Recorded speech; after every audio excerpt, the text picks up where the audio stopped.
Hello, my name is ex-National Youth Theatre of Wales member Michael Sheen. I want to say congratulations to you all for being a part of the National Youth Theatre of Wales course this year, 2019. I hope you have a fantastic time.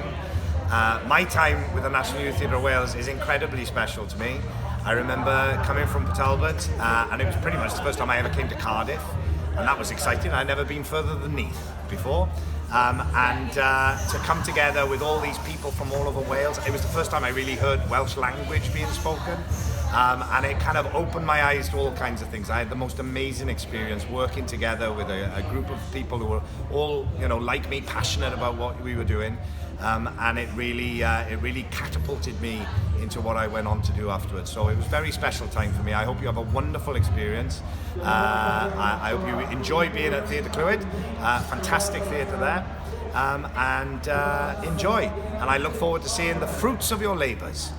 Thank you.